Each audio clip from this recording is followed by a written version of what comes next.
Hi, I'm Dr. Bertice Berry, and I need to tell you this story. I am a bed maker. I'm one of those people that gets up, make the bed as soon as I get up. When I come back in, the bed is made. I like the order of it. My granddaughter was visiting, and she was saying how orderly and neat everything was. And she said I had to clean my bedroom, and it was such a mess. It took a long time. I had to clean the living room because I'd messed that up. Me and my sister messed it up, and it took a long time, and it was not nice, and it was a mess, and we had to do it. And so I realized I needed to pattern before her this thing that my mother taught me, that if you put everything back when after you use it, it's so much easier to keep things nice. And so we're doing that. But it was time for me to take her home, and I wanted to get back in the bed because I was tired and I wanted to spend the day just kind of relaxing. And I needed to make that bed because I had just said all these things and told her how to do it. And saying it is one thing, but patterning it, living it is another. And living it in a way that it is not harmful or that doesn't make somebody else bad just because it's what you want to do. You like the order, you like the neatness, you like the way it looks, you like that's the way I am. But we've created these camps around what I do versus what you do and how I do it and what versus what you do it. And so that becomes this thing of, well, I'm a bed maker and I'm not. And well, I don't, it doesn't make any sense and da da da da da da. And so now the other person is not sensible. And all I was doing was patterning behavior that I wanted her to learn. So I did it. And on our way home, she was reading the book, one of the Chronicles of Narnia. She saw the word wicked. And she said, "Oh, Wicked's in here too." We had just seen the movie Wicked a few days before. And I said, "It's not Wicked the movie, honey. It's wicked, the word wicked, which means evil. And sometimes we make things wicked and evil so that we can perceive ourselves to be good." And she said, "Just like in the movie." And I said, "Yeah, it's just like in the movie. Wicked is not a bad movie. It's the word wicked." She's like, "Whew." And I've been thinking about this a lot lately, how the thing that we do becomes a camp against the thing that somebody else does.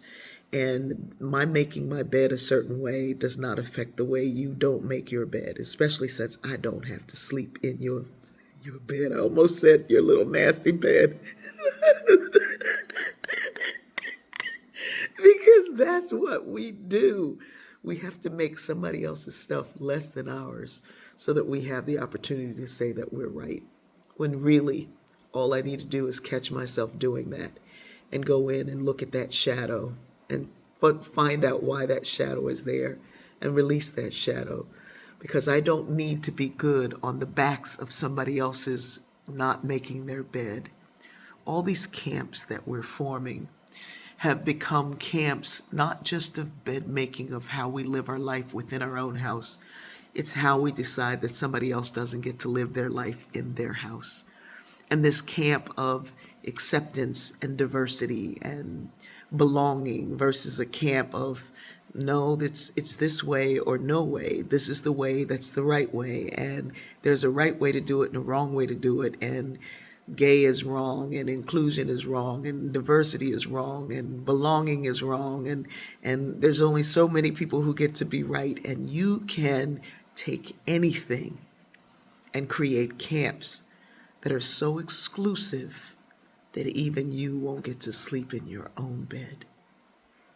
How you make your bed and get in your bed and get up from your bed is not the point. The camp that you make around it, the rightness and the wrongness that you make around it is.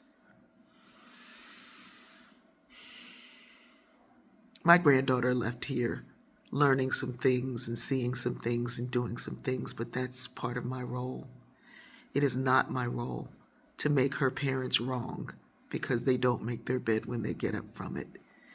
It is my obligation to give her another alternative in a way to see the world without demeaning somebody else that's in it. I love you. And all these camps that we've created will become camps that are so divided that nobody's in it but you.